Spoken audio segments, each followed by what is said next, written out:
family, Mystic Michaela, spiritual family. Welcome to Know Your Aura with Mystic Michaela, talking today about premonitions of death. What does it mean when you have them? How to understand them? Are they a curse? No, they're not. Or are they an extrasensory ability? Yes, they are. So we're going to deep dive into that. But first, hey, Scotty. Hey, guys. I've never had a premonition of death or anything like that. Really? No, I mean, I barely dream. Yeah. I think I had one premonition, but that involved Michael Strahan.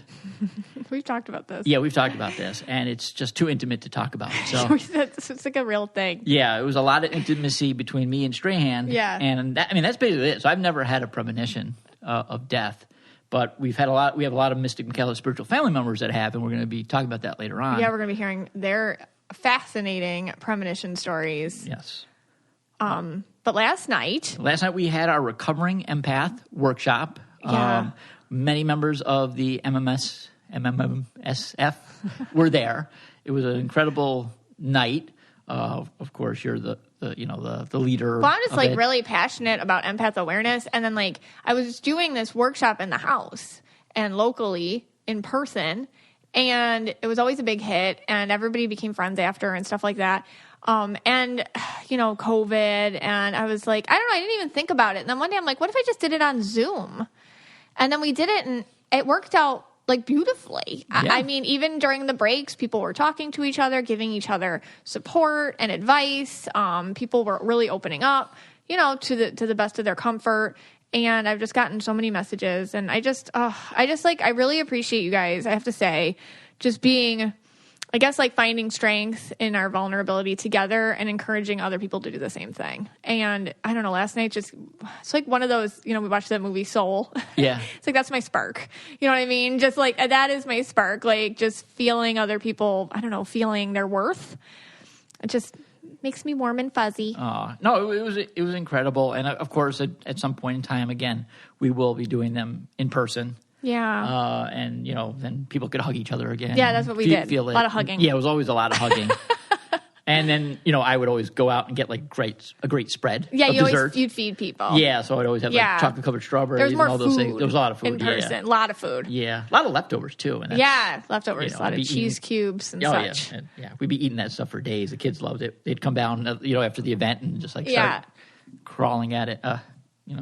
Not crawling at it. I don't know. You know what I mean? I don't know what I'm talking that sounded feral. And almost like we don't feed them, so they crawl for the leftovers. Yeah. Well, speaking of the children. Yeah. So last weekend, you come down, we're just kind of all sitting around. It's Sunday, I think it was Sunday morning or Saturday morning. I can't remember now. It was Sunday. And it was 8 o'clock in the morning. We're all half awake. And you come down and you're like, let's just do something today. Gorgeous outside. We're in Florida. Gorgeous. The weather is incredible. Yeah. Sorry, people in Buffalo. I know, I'm sorry. Sorry, Buffalo Bills, sorry. Oh, sorry. Apologies to Buffalo. That hurt. Yeah. But anyways, and you're just let's do something. So I'm all right, and as soon as you do that, my mind goes into, what could I figure out that's going to be fun for the kids? Mm-hmm. So I found this place in Jupiter, Florida called Riverbend Park. Yes. And, everyone was on board, For the most part. Yeah. I mean, Bree was I what are we going to do? I just want to sit here and play Roblox, whatever Yeah, I she wanted to plays. get them off their iPads, off their phones. Let's go. Let's go outside. So we decided to go to this Riverbend Park. All right, we get there. It's beautiful out. And they have canoe rentals and kayak rentals and bicycle rentals. Yeah, so easy. Right there. Right there. Everything's right there. And so I asked them, which one do you guys want to do? And, I asked Bree, do you want to do the biking? And I figured that would be the easiest. Nah, I don't want to bike. Mm-hmm. Do you want to do the kayak? I don't know. What about the canoe? So we went down to where you would launch the canoe just to take a look. And the kids were like, all right, the canoe.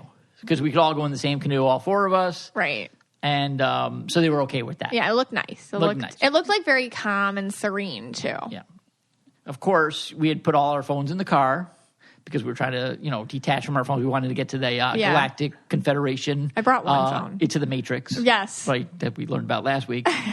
And, of course, we... to sign up for the canoe trip, you needed your phone. So we had to go all the way back to the car, get the phone... log on, Yeah, they don't even let you in nature anymore not bring your phone. Yeah. We had to scan a consent form. Exactly. But I'm glad I brought the phone. Yeah. We were even thinking of not even bringing a phone total. But, Yeah.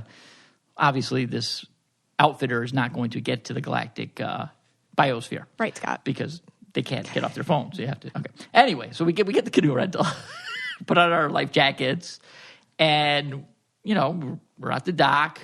We all hop into the boat.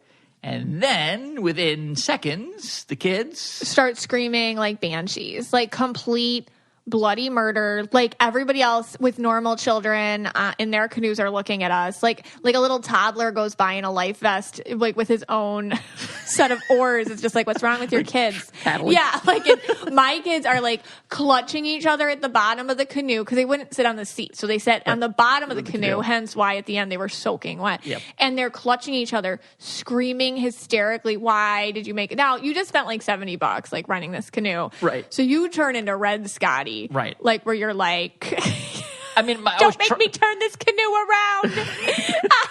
It becomes like the thing with you, Scott, and I just have to digress for just a second, is because you become a little bit like, what's that guy in Clark Griswold on Trips? Okay, like Chevy Chase, like National Lampoon. Yeah, like a Clark Griswold character. You're like, oh, this is what's going to happen. We're going to connect with nature, and we're going to go on this river, and everyone's going to be like, see alligators and just everything and love each other. And it's going to be great. And then so it shatters in front of you when the kids are screaming, and I'm in the front laughing hysterically because it's so bad. It becomes funny.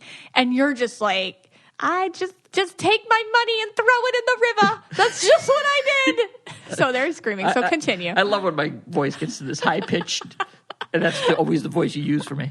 Oh, and I listened to that Dwayne thing last week. Okay, I just went to get. This is going to go on a little bit of a tangent. I just went to go get my hair cut, so I had some time. Last week's episode. I had some time to listen to your speech because I hadn't listened to it yet. And I heard about the Dwayne thing, and poor you in the hot sun. All right. Well, is that not how it went down, though? That's exactly how it went down. But still, no, you're 100% right. And I actually called him a couple times. He hasn't called me back, so I got to call him again today. Right after we tape, I'll call him again. But anyway, all right. That's back. All right. So the kids. Back setting. We're in the middle of the river, and Scott's children are screaming hysterically, and we're just going to keep going. We forge ahead. Right. And the thing is, I'm trying to get the green in my aura. It's lacking. I want a little green. Yeah. I have no green. Yeah. You want and connect. Here I am, trying to get the green, and the kids are ruining it for you. And the thing is, when we do this, I'm trying to make everyone like happy about it. Because I'm trying to figure out what the problem is. Like why are you screaming? Solutions, right? And I thought it was because they thought they were going to drown. But first of all, they're both good swimmers, and the water level was a few feet. Well, they were terrified of alligators. Right. Terrified. Yeah. So, which is a real thing. And I thought, no, we're not going to see a gator. There's no way. Just real quick about like local Florida people versus not local Florida people like us. Locals don't seem to be scared of freshwater with the alligators swimming around in them, even though there are alligators in every body of freshwater here. But the locals don't seem to be concerned. But this is partially my fault because I raised them to be absolutely terrified of bodies of fresh water down here. Yeah. Terrified. And they are. And they are. I feel awful. It's like a phobia now. Well, anyway, so as we're going down the river, we saw, turtles, lots of turtles. Fish. I thought that would kind of calm them down. Yeah. We saw some fish. I think a green person wouldn't have cared so much if their kids were happy. They would have been like, you're fine. Yeah. Stop it. Like, you're trying to fix it. Yeah. I mean, a kangaroo popped out at one point. We saw a sloth. Not quite. No, not those things. Monkeys. But we did see cool stuff. We did. And but the kids didn't recognize that. And we kept going down the river. There was like a little waterfall drop, a couple feet. They freaked out. Then they kind of, we kind of banged into it because the river was moving fast at points. So we kind of banged into a few trees. They were freaking out. And they kept saying, can we go back now? Can we go back now? I'm like, well, just a little further. And then all of a sudden. Well, the whole trip they were crying absolutely hysterical. Like when you say bump in and they freak out, no, they were like, please, can we go home? God, help us. You've never heard people act like this. You would think we were on the sinking of the Titanic or something. Exactly. We were in like 4 feet of fresh water. Okay. Yeah. But then we round a corner. And literally it went silent. You could not hear a pin drop. Their eyes. All of us were staring in disbelief. There on the shore, he was on the shore, maybe, I don't know, 5-6 feet from us. Yeah. Was a massive 10-foot gator. Oh my God. It was huge. It was like a man-eater. It was huge. I never heard anyone. Like, it's almost like we all knew. Yeah. And the kids were it was silent. Silent. Yeah. And I just kind of was whispering, like, okay, just paddle as slowly as possible. Don't make any more mistakes paddling. Oh my God, because we made a few mistakes paddling. We like bump into banks a lot, and I did not want to bump into the bank he was literally on, like right there. We would have bumped into his body. Yeah. And it wouldn't have been hard for us to do that. We kept doing it the entire time. No. So we kind of made like a U-turn. We went a little further downriver, made a U-turn as quietly as possible, and then turned around, went past the gator again in total silence. And then after we were away from them, they started screaming again. The kids started sobbing so hysterically. It's not funny, but like it really, I don't know how else to react to it. Like they started, I'm a nervous laugher. It's just a condition I have. They were sobbing so hysterically, like just the tears. Yeah.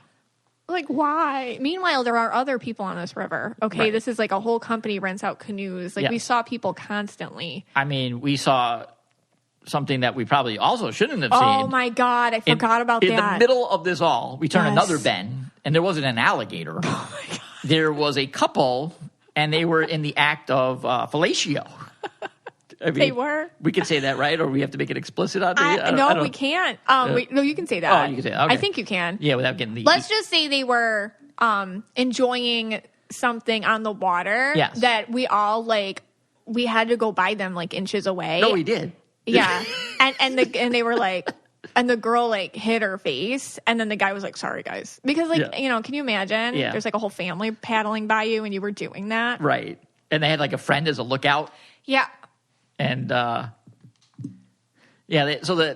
it was, that was also a little strange. I forgot about that. Yeah, you kind of got a little nervous. Didn't you say something to the guy? Or no, did you say something to them? Like, oh, it's okay. Or I'm something? like, it's okay. I'm like, you have a good time. Yeah. At least someone is. Great job, Mr. Michaela. Meanwhile, my kids are crying. Like somebody's having a great time. Whose canoe would you rather be in, honestly? Like, ours was the canoe of tragedy. That's true. Or that canoe where, you know. Was not the canoe of tragedy. Right. Okay. All right. But anyway, so. That's our adventure. We finally, we docked, and then Bree's like, oh my God, land. She said that. Yeah. I mean, there's been, you know, mind you, there's land on both sides the entire the whole time. trip. But you figure she'd be lost at sea for like 6 months and had scurvy. It was honestly the longest, I think, 2 hours of my life. Right. So after all that, we get back in the car, and of course, Bree says, what a waste of a Sunday. So, you know, we might as well have just stayed home. And all right. Well, we got a couple ads here to get through. Scotty, outside, we got today, and you know it, your Stitch Fix. My first fix. I am so excited about this. They gave you shoes. I've never gotten shoes. I don't wear shoes. You do wear shoes. I've never gotten a pair of shoes. Like, that's so exciting. Like, I'm jealous. Okay. But you know what? In my fix, like last week when I got mine, I said I wanted something more athletic wear. You know, for working out or whatever. And they sent me the coolest pair of leggings and workout shirt and like this really nice, it's like kind of, you could, and I did, you can wear it to like a yoga class and then go out for breakfast after. It's like a nice outfit even that doesn't look messy like most of my workout clothes. I actually wore it to spin class. Oh, that's great. Yeah. Thank you for letting me borrow them. Yeah, no problem. But now you have your own Stitch Fix. Right. I can't wait to, all right, you're going to do a show for us. I'm going to put pictures up. In the stories, you know it's happening. Oh, God. Because, listen, if your go-to outfit in 2020 has become sweatshirts or yoga pants, you may be feeling like you're in a style rut, which I often feel that way. Let Stitch Fix help you feel excited about what you're wearing. Stitch Fix offers clothing hand-selected by expert stylists for your unique size, style, and budget. It's a completely different and fun way to find clothes that you will love to wear. Every piece is chosen for your fit and your life, and it's the easy solution to finding what makes you look and feel your best. Try on pieces at home before you buy, keep what you love, and return what you don't. Stitch Fix has free shipping, easy returns and exchanges, and and a prepaid return envelope is included. There is no subscription required. You can just try Stitch Fix once, or you can set up automatic deliveries. You'll pay just a $20 styling fee for each box, which gets credited towards pieces you keep, and there are no hidden fees ever. Stitch Fix has style and clothing to fit any occasion for women, men, and kids. They ship all over the U.S. and they're available in the UK as well. So get started today at stitchfix.com/KYA and you'll get 25% off when you keep everything in your fix. That's stitchfix.com/KYA for 25% off when you keep everything in your fix. Stitchfix.com/KYA. It's my fave. I really enjoy it. It's like Christmas when I get a box. For real. Okay, Earnest, talking to you guys last time we did this about Scott needing to like deal with his student loan debt from God knows what he did in grad school to put him in such debt even at this age of 82. He still has it. I mean, here's the thing. We did this for your account and it's been going fine. Yeah. Okay, this is the weirdest thing. My account has actually gone up. I don't understand. Okay, there's actually a moratorium where they cannot charge any interest. Right. There's nothing, and my account yet has still gone up. Yes. Okay, I don't know how. This is why you need Earnest. Yeah. Because with today's low interest rates, it's a great time to refinance your student loans. Let's get out of this debt cycle. Let's get over it. Sometimes self-care is tackling something that you've been putting off a long time, and this is a great way to do that. Earnest offers low-rate student loan refinancing, and you can check your rate risk-free in just 2 minutes. With Earnest, you get radically flexible payments, and you can pick your loan term. By refinancing, you can reduce your loan term, save money, or combine multiple loans into a simple monthly payment. And if you have questions, you can even talk to a real-life human being at Earnest for help. Isn't it time you stop feeling overwhelmed by your student debt? You can give yourself that gift.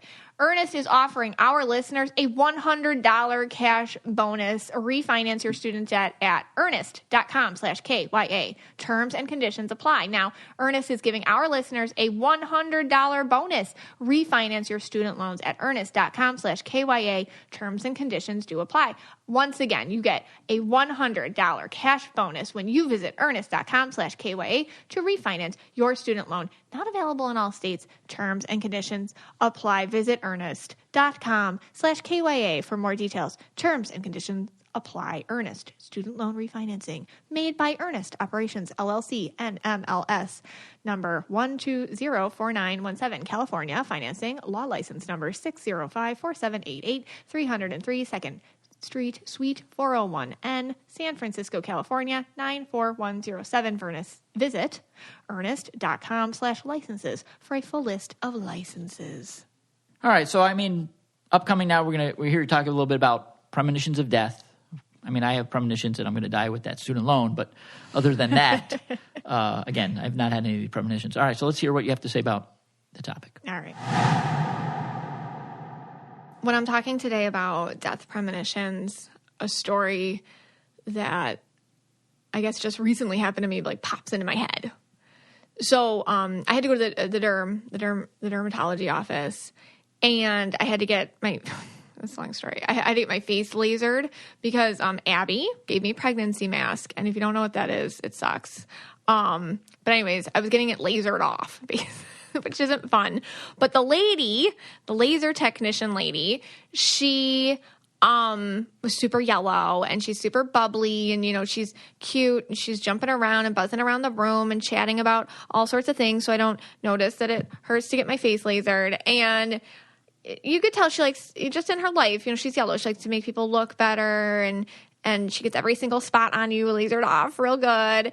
But she asked me what I did for a living. And I told her about auras. And then she stopped being bubbly and cute and she got really, really quiet and the vibe changed. And I'm like, you know, I'm normal, I promise. God, please do my face. You know, keep going. And then, you know, you could tell she was like going back and forth, like, do I tell her this or not? And then she told me. So she told me this story. She told me that she can tell when people are going to die. This normal looking little cute yellow aura lady is like, listen, I can tell when people are going to die. And I'm like, okay, well, like, tell me about it. And she says that it's the only time she ever sees colors around anyone. And so she doesn't like to talk about it or think about it. And her husband, like, is a retired Marine and he doesn't like to hear about it. Nobody nobody likes to hear about this. And she's terrified of this. Like it turned out she's like terrified that she sees, it's kind of like she said, like a black kind of hazy thing around people and then they die. And she never tells anybody because they'll think she's crazy, but she thinks she's crazy and it gives her terrible anxiety. And it's happened to her so much, she just hates it, but she can't turn it off and she doesn't know what this is. And then I guess because I said I saw colors, she equated it to what I did. So I explained to her the difference, and I explained like my own gift and what aura colors are and how different that what she is getting, because I knew what was happening to her. So I explained it to her. I said, you have a gift of premonition. So what is that? So some people are sensitive to the premonitions of the future because we all have soul contracts and our souls just know more about what's going to happen next than our ego-controlled minds we tend to lead with. So you have a plan in your life, or, your soul kind of knows what's coming up ahead, what challenges you're going to be dealing with overall or whatever, and it can kind of talk back to you. So those can sometimes deal with premonitions. And those who are able to pick up on soul vibrations are more likely to get premonitions than others. Like this lady, for example, like I told this woman, she can just sense souls who are preparing for transition, who are preparing for death. And it's not a bad thing. And it's just something that she's sensitive to. That's it. All of our souls do it. All of our souls know when it's time to go way before we actually do. And I just explained to her that she has the ability to sense that from them. It's just the same thing as a dog who can hear a high-pitched whistle that we can't hear. It's her extrasensory ability to get that vibe on people that their soul is preparing for the transition. It's the vibration or the energy that comes out before the death, before the transition.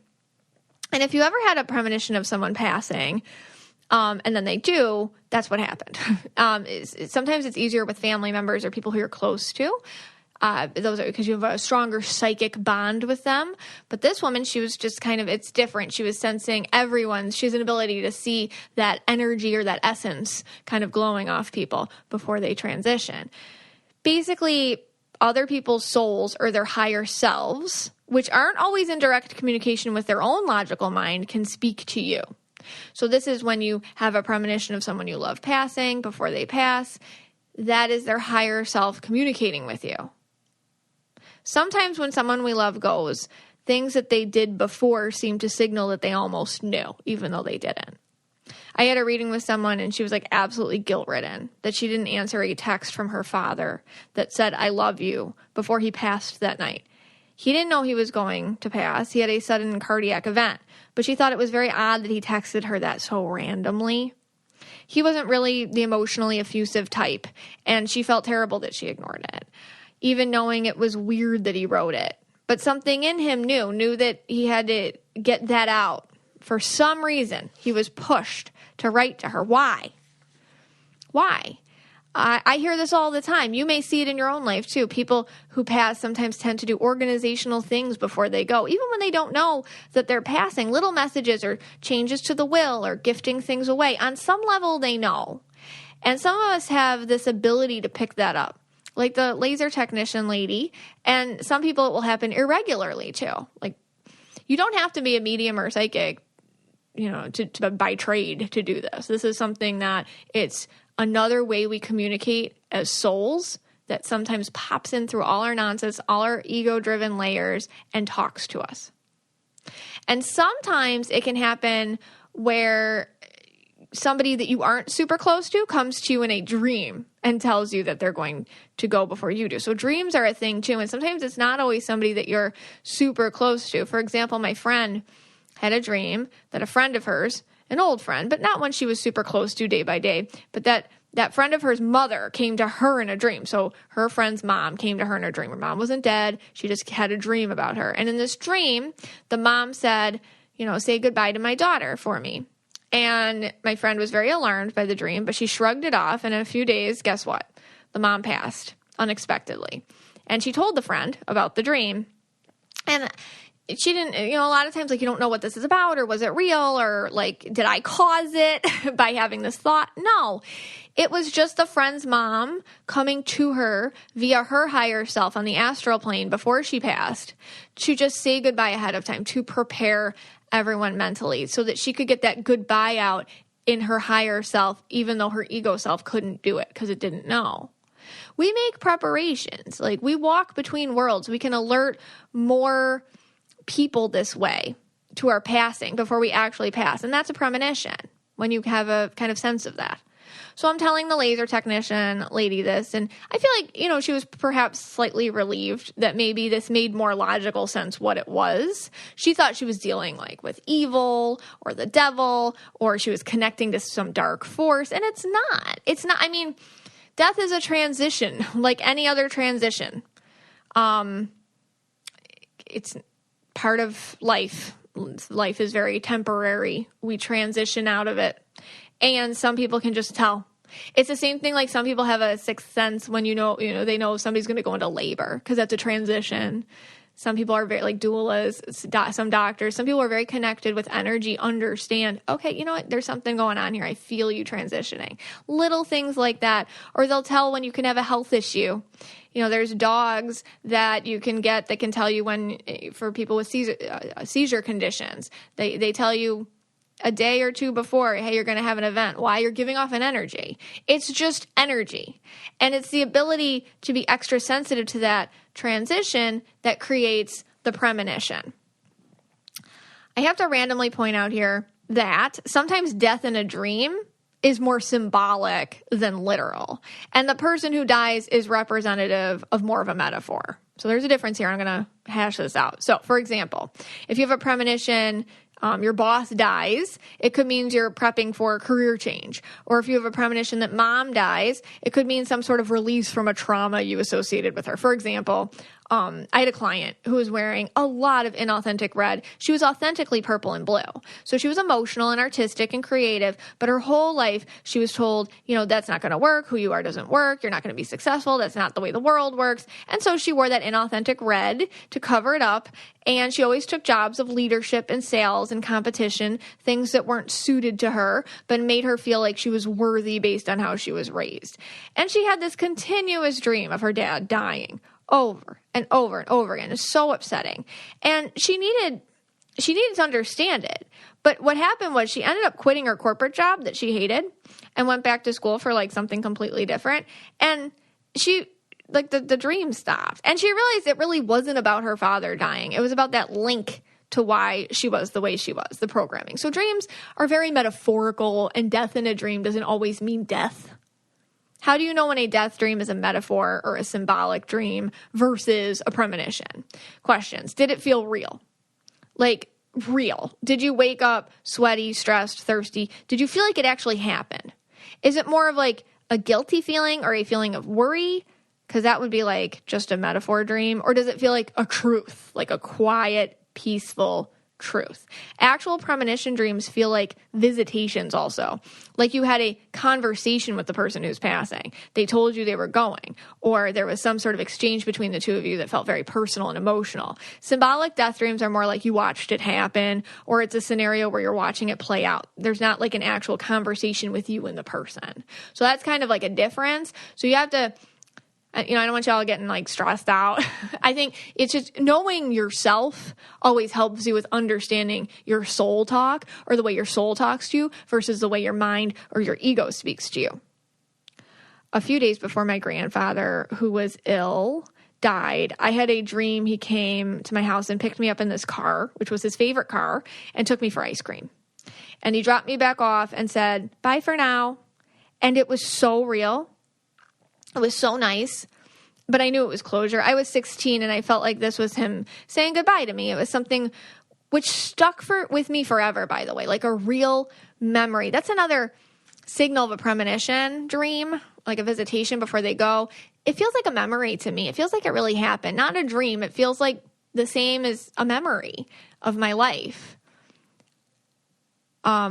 Dreams which are just dreams can fade, but visitations like that, they stay with you forever. And that's another way to know that it's real. Also, your senses will all be involved, like smell and taste, emotional feelings. You'll feel the weather, the wind. You'll remember what you were wearing, the touches, everything. All of this. And then, my grandpa died a few days later. And of course, it was sad, but it felt like closure to me. It felt like something that was real. You don't always have to have a dream, too. Like the woman I mentioned, the laser technician. Some people just see things. Others just know. It's like a nagging, persistent feeling. Some people can tell when someone will die just because it's a smell they smell, flowers, or the smell of impending death. It's hard to explain to some people. Some people can see shadows on faces. Some people hear voices. Some people just have a feeling of truth. And I've heard so many things. Some years after the 9/11 terrorist attack, stories were coming out from some of the family members of those who died and about their loved ones who had premonitions before their own deaths. And there's so many. And there's so many. And one of the most striking ones was of a man named Omen. And the day of the attack, he had a sudden bout, I guess, of like uncharacteristic vertigo, just took him down in that morning. And his wife tried to get him to stay home. She's like, stay home, don't go to work. But he fought against it. And he went anyhow. For some reason, he just went. And that was it. He died. She writes how it haunted her. But, she also writes about how the year leading up to his death and the attack, he had many times where he would just say like random dark things about how, she would have to do this or that alone if he died suddenly, things about the kids, all of that. He even had feelings of fear about working at the towers, that it was such a target for attacks, and he even had an escape route planned out. And I think, he had that vertigo. You know what I mean? That vertigo. It's hard to live in fear and listening to our souls versus being ruled by our anxieties or phobias. Like, we don't want to do that. I don't like to fly. That doesn't mean that every time I go on a plane, it's a premonition. It just means I just don't like it. I feel like there are some real things to ask yourself if you're having a hard time differentiating between a premonition or a bout of ego-controlled anxiety. And one of them is asking yourself is this like me? Do I normally have physical symptoms so bad I'm like dragging myself to this place I don't want to go, yet I go all the time? Like work. The physical body will back up the soul's pull. So another thing to ask yourself, is this common for me? Like, do I normally have an issue like this?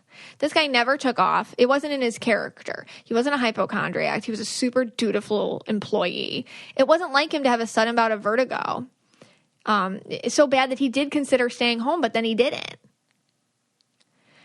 Here's another one from the 9/11 attacks. Barrett Taylor, he was a Wall Street executive. And in 1993, he randomly was stepping off the train to go to work downtown to the towers, and something told him go home in 1993, and he did. And that was the day of the World Trade bombing. And he did not have that feeling again until 8 years later on the morning of 9/11. And again, he listened and he went home. And he writes, of course, about feeling like, why didn't I tell anybody? I think that's another thing. Like we always like to, our egos play so many tricks with us. Like how I went home. How am I going to explain that to people that I went home? Like, what am I going to say? I sound crazy. But he listened. He listened. If you look up any sort of major event, there are always multiple unconnected yet eerily similar stories like this. Many people who aren't so concerned with even psychic phenomena talking about how they had a dream or they felt unease or they just knew that even when it happened, it didn't feel like a shock. Why is this? What is the purpose of a premonition if we can't change it? And with that, I kind of go back to two things. Listening to yourself is important. And the other thing is, sometimes you just feel it coming. It doesn't always mean you can do anything about it. But sometimes premonitions do change things. So this is a really interesting story. Before there was on December 26, 2004, there was a horrific catastrophe. There was an undersea earthquake in the Indian Ocean, and it caused this huge tsunami, which killed hundreds of thousands of people. But the inhabitants of the Surin Islands, and they're called the Andaman or the Moken, I could be saying all that wrong, but they're fishing people. And they just knew to move. Why? Well, first of all, they're very connected to the environment, and they just saw the behavior of the animals change around them a few weeks before. And then an elder, they're like kind of like a shamanic tribe. They're into dreaming and they listen to these things and they're more connected with that realm. And an elder had a dream that just beware, go to the mountain was the dream. And they all listened. And because they all ran off to higher ground about 3 days before the tsunami struck, they survived. You know, they didn't shrug it off. They listened to it. They listened to nature.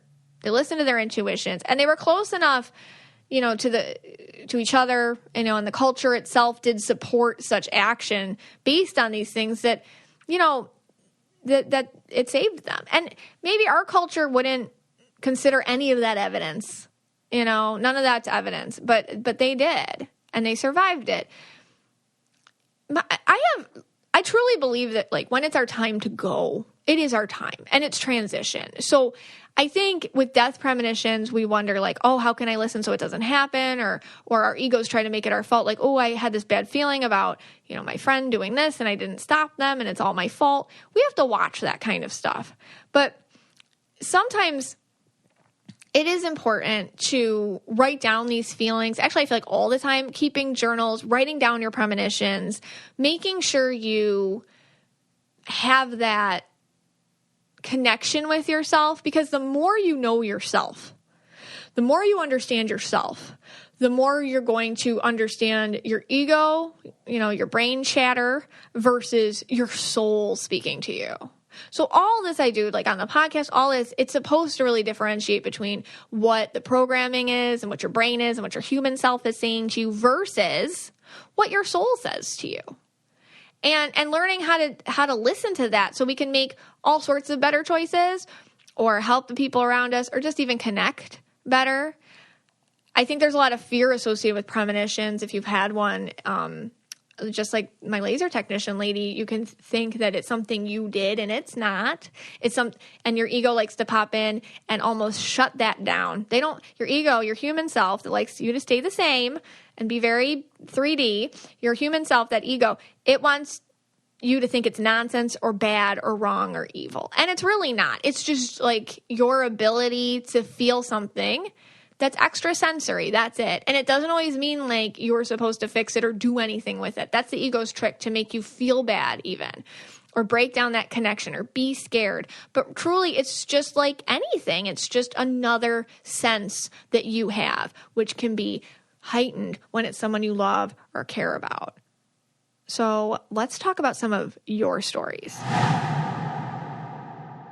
Wow, that was very intense, very deep. Those 9/11 stories are just incredible. Yeah. And in a few moments, we're going to hear some incredible stories from our MMSF members. They wrote in. We had hundreds of people write in, and we just selected a few. How many people have this experience? Yeah, I mean, it's unbelievable. And a lot of this, the experiences when I read through it, and we'll go through this in a minute, they do have some commonalities, which is interesting. All right.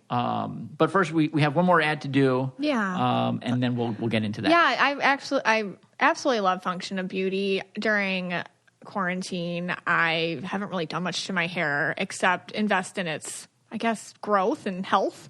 And using Function of Beauty, for me, the past several months, I have noticed my hair's a lot healthier, and the kids too, a lot healthier. You know, it's been actually, because I put it, you can kind of pick your formula, and I put in for hair growth, like the length, and it's been growing. It's growing. It doesn't have breakage. I'm very happy with it. You know, Function of Beauty is the world leader in customizable beauty, offering precise formulations for your hair's specific needs. Here's how to get started. First, you take a quick but a very thorough quiz to tell them a little bit about your hair type, straight, wavy, curly, or coily, and your hair goals, such as lengthen, volumize, and oil control. And because your hair changes with the season, you can change your hair goals before every shipment. Next, choose your color and fragrance. I've done lavender, peach, and eucalyptus. They're all good.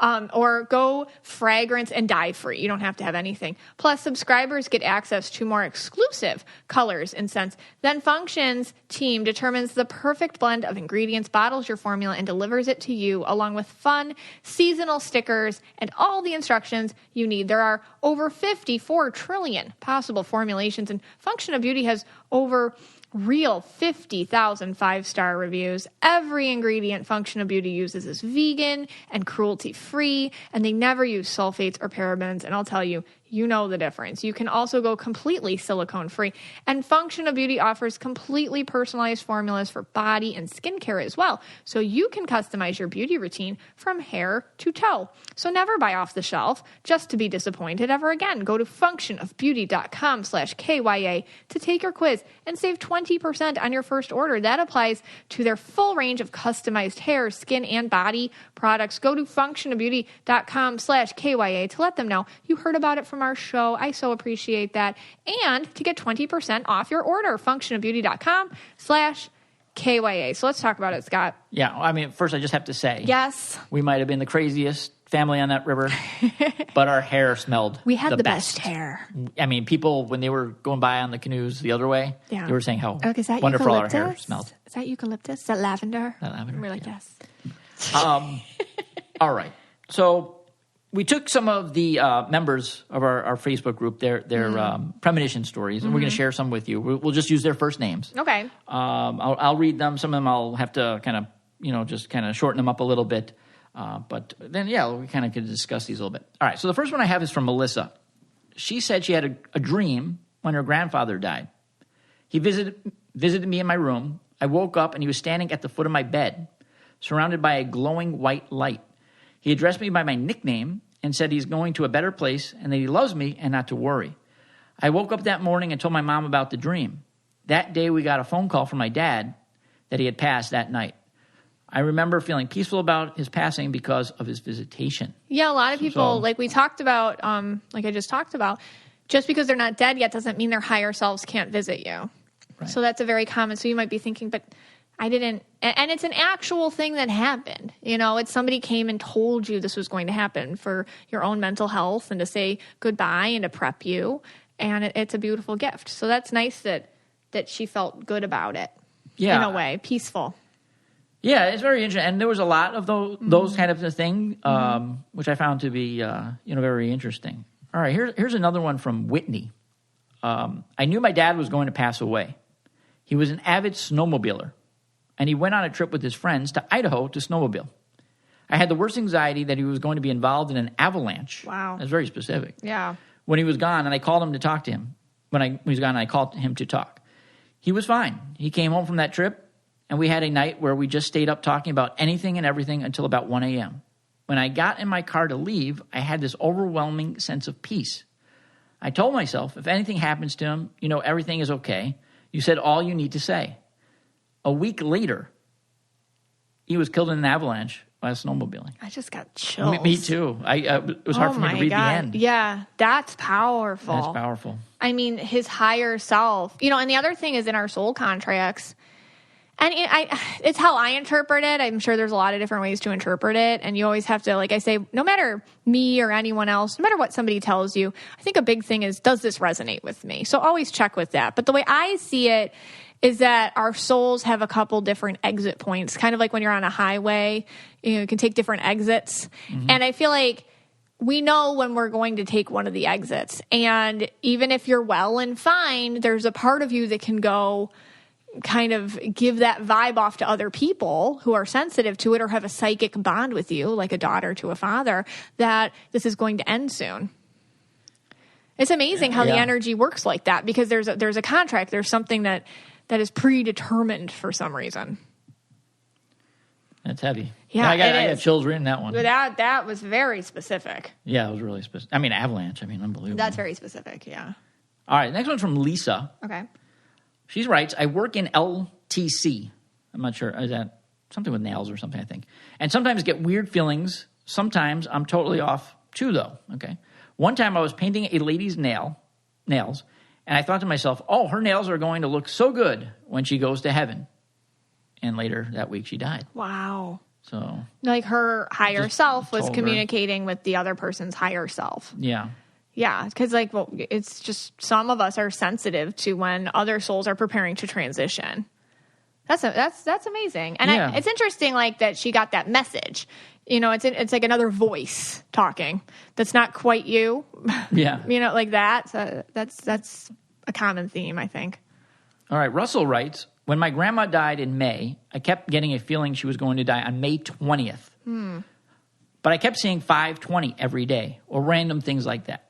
So seeing that number. Right. But then she kind of had an upturn a couple days earlier, so I thought I must be wrong. Okay, so she kind of doubted it now. Then she died overnight on 520, and I had a visitation from her in my dream and woke up to a call at 5 in the morning that she had passed while she was sleeping. And I just knew before I even woke up, she was gone. Oh, so she kept was saying just that date. communicating with Russell. She was just communicating with him over and over again, just to maybe give him some sort of peace or solace or connection. Yeah.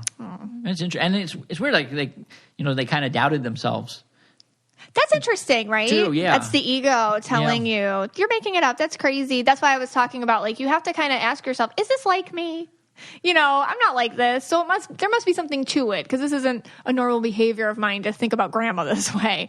You know, believe yourself. Yeah.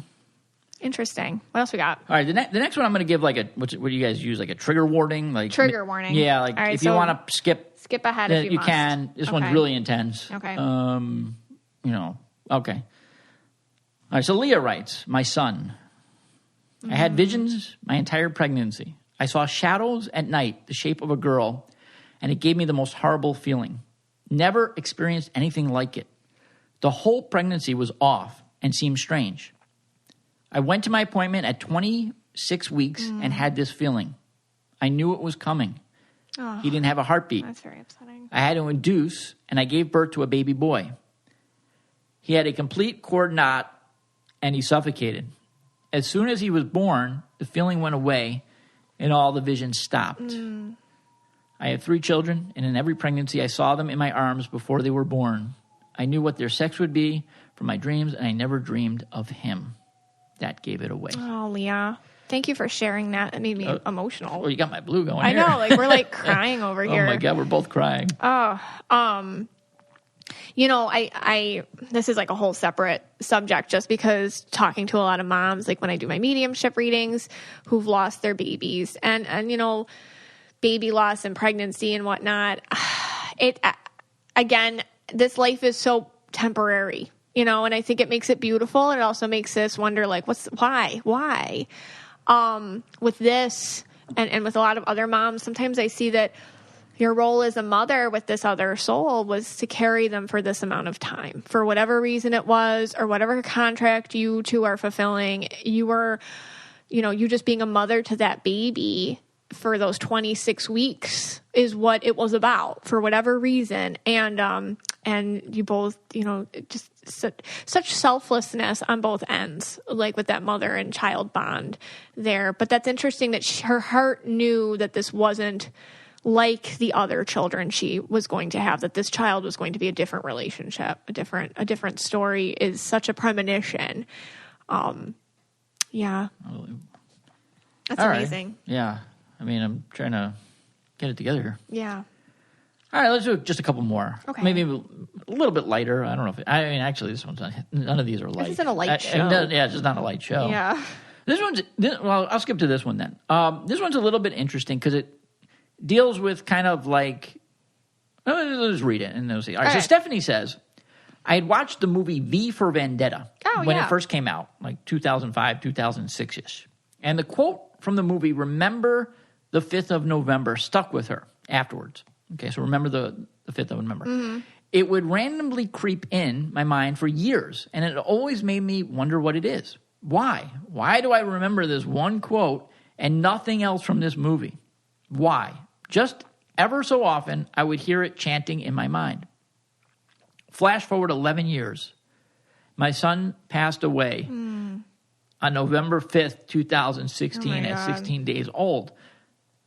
I remember when I got home from the hospital, it came in my mind again. Remember the 5th of November. Yeah, it's remember the 5th of November. I know that. Unbelievable. That's It is bigger. And she said it felt like something bigger than me. Yeah. And, I think our guides, our own spirit guides, our own angel guides around us can take things from pop culture and can use them as messages all the time.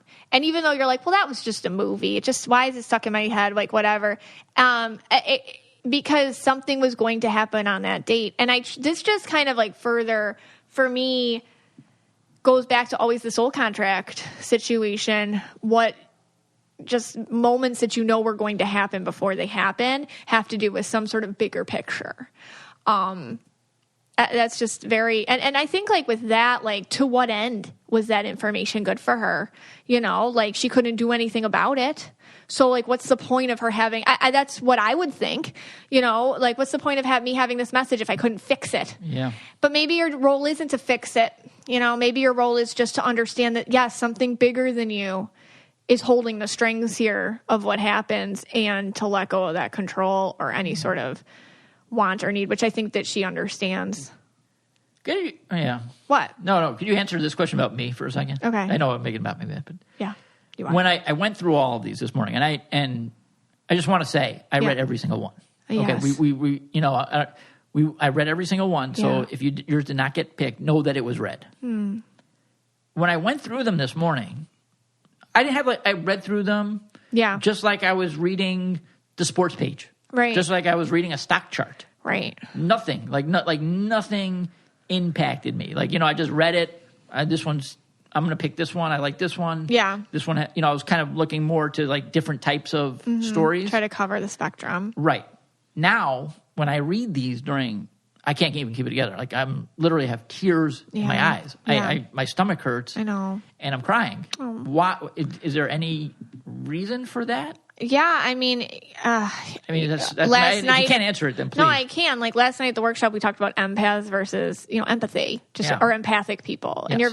you're a very empathic person, but you don't deal with it all the time. Right. Just like the difference between like an empathic person and an empath is both those times you'd be crying, Yeah. But like, so what you did was like when you went through it, and that's reason one. Reason two would be. So when I was going through it, I had like kind of like a wall up. A wall up. Like you felt bad. Like obviously you have feelings. Right. But you weren't as invested in your body as you are right now. Like more like a business mind attitude towards it. It's just like empathic, but not empath. So you're not wearing the feelings. Now you're feeling these people's feelings the same as them. You're channeling it. Right. You're channeling the emotion. Also, we're sitting here for the purpose of helping other people. Okay. And we're sitting here like really we're just very also grateful and thankful that they're sharing their stories to help other people and like what they went through and stuff. And when you do that, you're connecting to source. So right now you're connecting to source and you're channeling a lot of energy as we talk about this, and you're connecting to these wonderful people who shared their stories. And so that is spirit working through you. Is there any possibility, again, I have no idea if this is, are that some of these people that have passed are here while we're taping this? Yeah, absolutely. Like when I feel like talking about these people who've passed, and especially I think the children, and that girl's dad, maybe they want to say hello to their loved ones, the mommies that held them, or the daughter that knew, or the grandchildren that understood. Yeah. And maybe like you picked them today for a reason, so they just got a special little hello from the other side. Because we literally had hundreds of these. Yeah, no. And you just kind of like very business minded picked whatever you picked. And it's true. At this point we're extremely, and we wish we could read all of them. Yeah. But that's what's happening. You're feeling their connection to their loved ones. You're kind of, that is what mediumship is, and we all can do it. It's like when you are the medium that spirit is using to communicate. It's like you're the doorway they're walking through to kind of talk to somebody else. No, I know, and that has happened to, I've talked about this on the show before. Yeah. That does happen to me now, where, like someone wants to get a message through to you, and they'll use me to do that. We've talked about that. Yeah. Even someone in the spotlight that had passed a while back. That must be what it is, because I feel like kind of strange now, and my stomach hurts, and it's weird. So I want to end the show, which is another. Again, none of these are light, but this one's a little bit lighter because it deals with someone that they don't know. Okay. So a lot of people did write that, they'll know when a celebrity will pass. Okay. They knew maybe when Kobe Bryant had passed or someone else. So this is, I guess, also a thing. So, but again, they don't know these people personally, so I don't see it as... Actually, that's funny because my friend Kelly, who's like my client turned friend, like she wrote me like, I knew George Michael was going to die. I was thinking of him all day, and then he died the same day, like that. Yeah. So it's just interesting. Yeah, and so that way, I think to end on this last one is just a little bit lighter because you don't actually know the person. Them, perhaps, All right. So Beth writes, the day that Mary Tyler Moore died, she's a actress, right? From a long time ago. Yeah. I had a dream that she came to visit me. Okay. I was in the hospital, and she stopped by my room. She talked like we were old friends. I told her how much I enjoyed her show, that the show Rhonda was my favorite. I don't know. I'd never seen that one. I love The Honeymooners, but I've never seen that. Luckily, she wasn't offended by that. We talked a little while longer, and she said she had to go. She just stopped by to say goodbye. That afternoon, in real life, it was on the news that she had died that morning. I was born in the 80s, so 10 years or more too late to see her show on prime time, but I watched it on Nick at Night when I was a kid. I always felt a special connection to the 70s, possibly a past life connection, but nothing specific to Mary Tyler Moore and Rhoda. Rhoda? Rhonda or Rhoda. Sorry. I enjoyed them and their show, but when I had the dream, I hadn't seen either show in probably 20 years or more. I really appreciate her stopping by to say goodbye. And, of course, she hashtag Jumanji at the end. So that's going to get you out of the thing. So, yeah, a lot of people have... That's interesting. I think, like, kind of bigger stars, they inhabit more of, like, the collective consciousness. Yeah. These kind of bigger stars, especially, like, growing up around certain people that made you feel something. Like, your connection was like, hey, hey, Mary Tyler Moore, I can do that, too. Like, she did that, like, Woman in a Man's World and all that kind of stuff. And I can do that, too. And, like, they kind of push the collective consciousness out wider. And we all connect to not just them personally, but maybe, like, what they did for us. Or the ripple effects. So in those cases, sometimes when these big stars who pass, who are so influential to us, I guess as a society, more people are going to feel those ripple effects. Just like we felt the ripple effects of what they did in life, we feel the ripple effects of when they're going to pass. And just like with Kobe Bryant, like everybody was very upset. Even whether you followed basketball or not, it was very upsetting.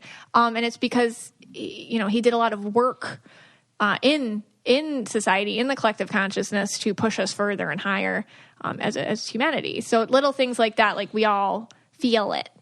Yeah. That's cool. And that's, I also found it interesting that she said she had a special connection to the 70s, possibly a past life connection. Yeah. Because I always like 50s stuff. You do. I love 50s stuff. And I don't really know why. But like I mentioned when I was reading it, The Honeymooners, like they have it on Prime now. That's my favorite show. Yeah. And I know it's like... It is. And it's such a simple show, and it's like so... it's so politically incorrect. It's so politically incorrect. It's so politically incorrect. And they taped them in the 50s, early 50s. But I don't know why. I just really like that show. Yeah. Like It's a Wonderful Life. You love all that. I mean, that's, I think, 30s, but still love Jimmy Stewart. I always like eating at a diner. Yeah. But I like the diner to be like a 50s type diner. You love old 50s movies. So I have no idea why. Well, you're just kind of, that's just like when we talk about past life connections, like you can be connected to a decade more than others, or you can be like really hate a decade for no reason, like one that you weren't in. Yeah. Like you're like, oh, I hate that decade because maybe something happened to you in a past life in that decade. So it kind of works both ways. But that's just like me. Like I'm like trying, I'm like really connected to certain cultures or stuff like that. Yeah. It was weird because Prime actually contacted me, Amazon Prime, and they said, you're the only one watching this. So since you do that, we're going to give you some like special. They gave me some prizes and things like that. That's great. They sent me things to my house. Yeah, they sent me like an Ed Norton T-shirt. Nice. Ralph Cramden T-shirt. Okay. Those are the characters in the show. Okay. So that's great, Scott. I mean, it was nice. It was nice to be the only person watching to know that. As we close up, I hope this episode. I guess what is my point here? I like to make the paranormal normal. And I like to tell you how maybe different perceptions of the feelings or the intuition and things that we have, they're not bad. It's just something to explore. And, because we've all lost people that we love, just the association with, it's one thing knowing like when your friend needs you to call her, and it's another thing knowing when someone you love is going to pass, but it's truly the same thing. It's an extrasensory ability. And that extrasensory ability is so special. It's so special for you to understand it and embrace it. It's so special for you to understand that it's not a bad thing. It's a beautiful gift that you were given when you were born, and tapping back into that it's so important for you to know that it comes from the highest good. And I just want to end with, I guess, calling you all into the white light of my love and protection and of Source. And I send you all my love and all my good feelings today. And I thank you so much for listening. This podcast is for you and about you. And I love that we can talk about the difficult things as well as the fun and the lighthearted things. I appreciate you all. Take care. If you want to be the most interesting person at the cocktail party, well, hop on over and listen to the Brain Candy podcast. Our award-winning content will have you laughing whilst you're learning. We read all the best articles, books, and studies and keep up with new TV shows, documentaries, and pop culture. Then cram it all into 2 shows a week. Conspiracy theories, cannibal rabbits, unsolved mysteries, the history of the Walkman. There's something for everyone. The Brain Candy podcast. Find our link in the show notes. Or simply search for the Brain Candy podcast on your podcast app.